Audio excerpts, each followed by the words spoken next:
আসসালামু আলাইকুম। আজকে আমি ইলিশ মাছের খুবই মজার একটা রেসিপি তৈরি করে দেখাবো আপনাদের। তো এটা হচ্ছে বরিশালের অথেন্টিক একটা রেসিপি। ইলিশ মাছে কিন্তু আপনি যতটা মশলা কম দিবেন তার টেস্ট কিন্তু ততটাই মজার হবে। আর এই যে একটা বড় সাইজের ইলিশ মাছ নিয়েছি, আর এখন আমি এগুলোকে আমার পছন্দ অনুযায়ী পিস করে কেটে নিচ্ছি। মাছগুলো কিন্তু পিস পিস করে কাটা হয়ে গিয়েছে। এখন এই মাছের পিসগুলোকে জাস্ট একবারের জন্য ধুয়ে নিচ্ছি। একটা কথা হচ্ছে যে ইলিশ মাছ আপনি যতটা কম ধুবেন তার ফ্লেভার কিন্তু ততটাই স্ট্রং থাকবে, আর খেতেও খুব টেস্টি হবে। তো এখন আমি এই মাছের পিসের মধ্যে স্বাদ অনুযায়ী লবণ, একটু বেশি পরিমাণে হলুদ গুঁড়া আর সামান্য পরিমাণে মরিচের গুঁড়া দিয়ে খুব ভালোভাবে মেখে নিচ্ছি। আর মাখার পর এগুলোকে রেস্টে রেখে দিব প্রায় 10 মিনিটের জন্য।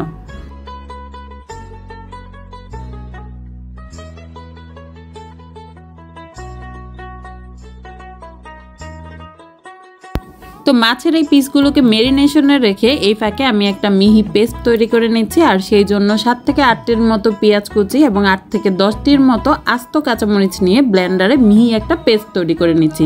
চাইলে কিন্তু আপনারা এই কাজটি শিলপাটায়ও বেটে নিতে পারেন। আচ্ছা, আপনারা তরকারিতে ঝোলের পরিমাণটা কতটুকু চান সেই অনুযায়ী পেঁয়াজ, আর যতটুকু পরিমাণে ঝাল পছন্দ করেন সেই অনুযায়ী আপনারা কাঁচামরিচের পরিমাণ বাড়িয়ে অথবা কমিয়ে ব্যবহার করবেন। এখন চুলায় যাওয়ার আগে সামান্য একটু কাজ বাকি আছে, আর তা হলো 2 থেকে 3 পিসের মতো লেবুর রস দিয়ে এই মাছের পিসগুলোকে খুব ভালোভাবে মেখে নিব।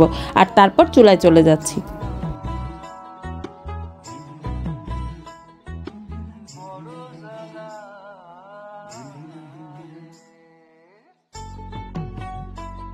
এই রান্নাতে কিন্তু তেলের পরিমাণটা একটু বেশি লাগে। আর বরিশালের অথেন্টিক ওয়েতে ইলিশ মাছ রান্না করতে চাইলে অবশ্যই সরিষার তেল ব্যবহার করতে হবে। এখানে বেশ কিছু পরিমাণে আমি সরিষার তেল নিয়েছি, যা আমি সবগুলো একবারেই ঢেলে দিব না, প্রয়োজন অনুযায়ী ধাপে ধাপে এখানে সরিষার তেল অ্যাড করা হবে। তো পরিমাণ মতো সরিষার তেল প্যানের মধ্যে দেওয়ার পর তেল যখন গরম হয়ে এসেছিল তখন সবগুলো ইলিশ মাছ এইভাবে কড়াইয়ের মধ্যে বিছিয়ে দিয়েছি। এই পর্যায়ে যদি মনে হয় যে রান্নায় তেলের পরিমাণ কম হয়ে গিয়েছে তাহলে এখানে আরও কিছু পরিমাণে তেল অ্যাড করে নেবেন। তো প্রায় 1 মিনিটের মতো এভাবে রেখে দিব যাতে মাছটা একটু ফ্রাই হয়। তারপর পেঁয়াজ এবং কাঁচামরিচের পেস্টগুলো এর মধ্যে ঢেলে দিব। আর মাছ সেদ্ধ হওয়ার জন্য পরিমাণ মতো পানি নিয়ে এই ব্লেন্ডারটি ধুয়ে এই পানিগুলো তরকারির মধ্যে ঢেলে দিচ্ছি। এখন এ পর্যায়ে আপনার যদি মনে হয় হলুদের গুঁড়া এখানে কম হয়ে গিয়েছে তাহলে এখানে আরও কিছু পরিমাণে হলুদের গুঁড়া অ্যাড করে নিতে পারেন। এখানে কিউব করে কিছু টমেটো কেটে নিয়েছি, আর এগুলো এখন এই তরকারির মধ্যে ঢেলে দিচ্ছি। আপনারা আন্দাজ করে এখানে টমেটো কুচি অ্যাড করে নেবেন।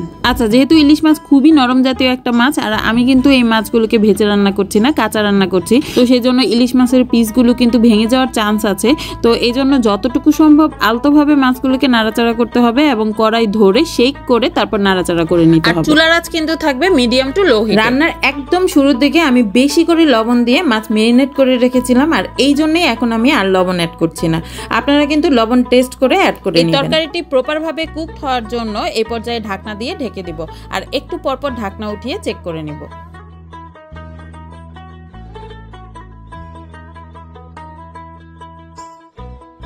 আমার রান্নাটি কিন্তু প্রায় শেষের দিকে, আর তরকারি থেকে কিন্তু তেল ভেসে আসা শুরু হয়ে গিয়েছে। এই অবস্থাতে ঝাল যেমন পছন্দ করেন সেই অনুযায়ী ফালি করা কাঁচামরিচ এই তরকারির মধ্যে দিয়ে দিবেন। তবে এই তরকারিটি কিন্তু ঝাল একটু বেশি হলেই টেস্ট বেশি ভালো হয়।